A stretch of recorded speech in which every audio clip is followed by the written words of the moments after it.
Chaos theory, broadly defined, is extreme sensitivity to initial conditions. That given a very small difference in initial conditions, the same system will behave after a very short time totally differently. I think the chaos theory in psychology is not that different from a physics viewpoint, except that we have the human component. Chaos basically says, can we make a long-term prediction of any kind of a system? Which brings us to the notion of the butterfly effect, a seemingly insignificant event that causes a chain of events over time that create unpredictable outcomes. Well, all of life is unpredictable, but who's to say what is an insignificant event? With the chaos theory, there are so many infinite possibilities that it's very, very difficult to say, oh yeah, because your mother did this to you as a child, and because of your potty training when you were 2, this is the effect. It is not linear. The chaos theory, if it were linear, would be very easy to deal with in terms of psychotherapy, but it's not linear.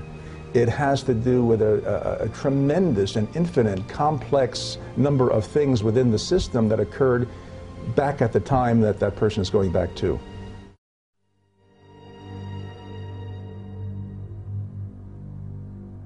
Edward Lorenz was a professor at the Massachusetts Institute of Technology who studied the dynamics of atmospheres, in particular the Earth's atmosphere.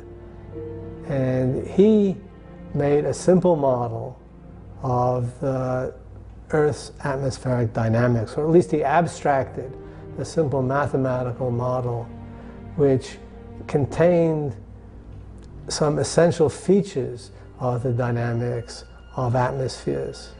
And yet this atmosphere, or this atmosphere model, this toy model, was capable of exhibiting chaotic behavior.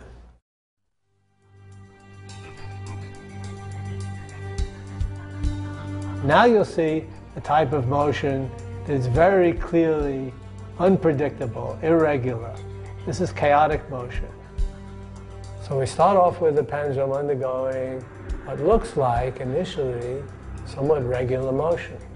And then all of a sudden, the lower ball starts sinking, and this enables the upper one to swing over the top into circulation. And very rapidly, in less than half a minute, the bottom pendulum and the top pendulum separate and do their independent dances. Again, I want to emphasize that what we are looking at are 2 independent motions of identical dynamical systems that were started with very close but not exactly the same initial conditions.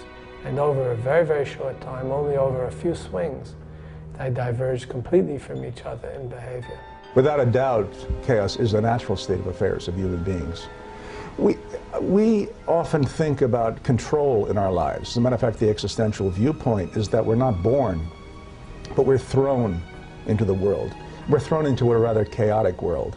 Now, chaos I'm using here more as a lay term of chaos, not as a chaos in terms of chaos theory. But we're thrown into a rather chaotic, frenzied, wild, unmanageable state. And then we have to make choices moment by moment in order to make sense out of the chaos into which we're thrown. Birth to death is a ride. By its very definition, it is unpredictable. There are no guarantees. Shit happens. Curveballs get thrown at us. Wonderful things happen. And how we deal with it is who we are and who we become. That's the ride. And the problem is that when we try to control that which is out of our control, we become an incredibly anxiety-prone society. And that's what gets us into trouble. We're very chaotic systems. We go about our everyday life and we're bombarded with inputs. And the smallest input can change. For example, you hear something, you're very sensitive to hearing things, especially if they're about you. You hear something about you which you might suspect is slightly derogatory. This can send you, even if you're fairly well balanced, into a temporary, let's say very minor depression. can color that part of your day, a short part of your day, in which case you may decide to buy a candy bar to pick you up because chocolate makes some people feel better.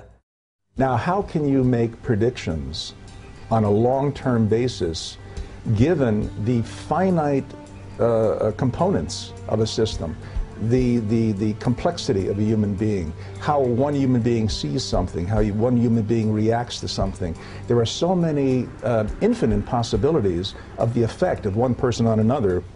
We cannot make long-term predictions.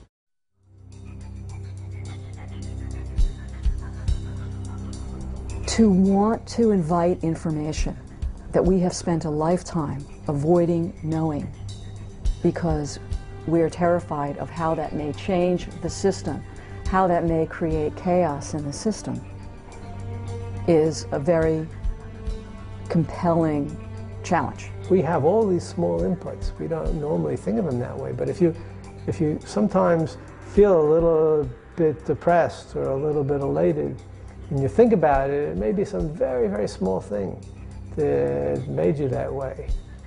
Just looking at something that's extremely pretty, which catches your eye and so on, may make you feel much better.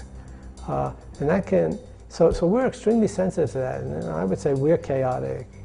We're a chaotic system. If I'm afraid of being mugged in New York City walking down the street, I will become very, very cautious. As I become cautious, I become a target. Therefore, I am inviting the very thing that I'm afraid of. So yes, I think that chaos and the fear of the chaos actually invites more chaos. We all want to control our lives in a way that we feel safe.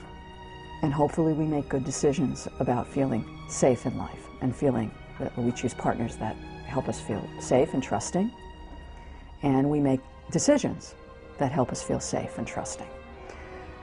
Beyond that, buckle in, pay attention, know who you are, what is a sense of self? I think, I feel, I value, and get ready to grow. Is chaos bad?